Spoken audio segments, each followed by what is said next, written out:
Hey guys, welcome to a new video. I'm Stephanie West. I'm an LPC here in the state of Michigan.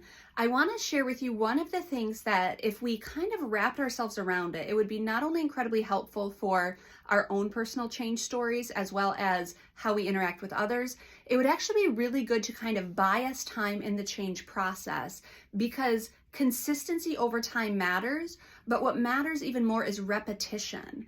The amount of repetitions we do is going to determine how quickly we actually take to something. So I just even spent a session with a 5-year-old, and we are building emotional vocabulary.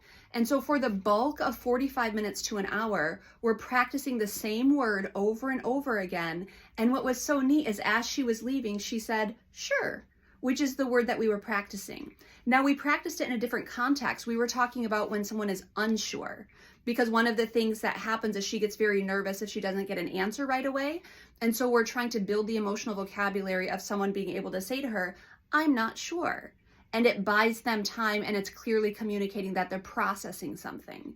So at 5 years old, we just spent an entire session working on the word, "I'm not sure." I'm not sure. So what I did was I showed her a slideshow of animals, and I showed her pictures that she was familiar with, and then showed her pictures that she didn't have a familiarity with. And so when she didn't know it, I would say, "What do we say when we don't know? I'm not sure. I'm not sure. I'm not sure." I'm saying it, she's saying it, her mom is in the room with us saying it. And now I've asked mom to, over the next couple weeks, be very intentional about saying, "I'm not sure. I'm not sure. I'm not sure." And although it sounds like redundant or it sounds maybe obnoxious, think of how friendly that is. If I hear the same thing again and again and again, and especially if I'm a child, repetition after repetition is going to lock it in here. I'm hearing it, I know what it means, I'm able to say it and communicate it because I know what it means. It is a very cool building strategy for emotional vocabulary, but that can be applied into almost any place in our life. If you're trying something but you're not doing it frequently enough, you're not doing enough repetitions, the chances of you being good at it is pretty minimal. So yes, consistency over time, but frequency also matters. So I want to encourage you, if there's something that you're trying that maybe it's just kind of clunky or it's hard or it's not, coming together really quickly, maybe consider, am I doing it often enough?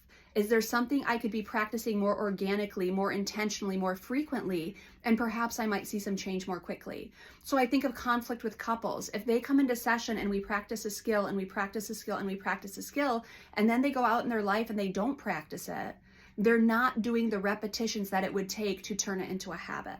So I want you to consider, what does it look like not only to have consistency over time, but to increase frequency so you get more repetitions, so you learn things more quickly and you lock them in, which is really, really a key part of habit formation.